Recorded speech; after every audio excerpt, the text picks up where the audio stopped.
আসসালামু আলাইকুম প্রিয় ভিউয়ার্স, সবাই ভালো আছেন? আশা করি যে যেখানে আছেন সুস্থ আছেন, ভালো থাকবেন। তো অনেকদিন অসুস্থ থাকার কারণে লাইভে আসা হয়নি। তো আজকে এমন একটি দরবারে চলে এসেছি, বন্দর সালেনগর ইয়ামুনি রাহমাতুল্লাহ আলাইহির দরবারে, পাক দরবারে।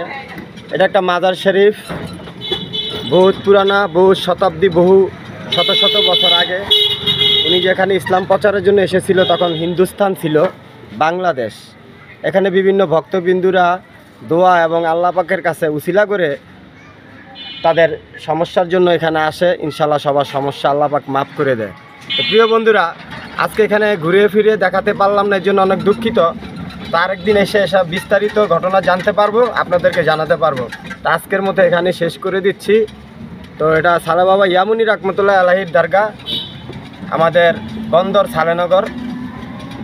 তো আমাকে সবাই দোয়া করবেন, আমি যেন আপনাদেরকে সব কিছু নারায়ণগঞ্জের গুরুত্বপূর্ণ পয়েন্টে দেখাতে পারি। আমি ফিরোজ বাবু, নারায়ণগঞ্জ বন্দর সালেনগর থেকে। আসসালামু আলাইকুম।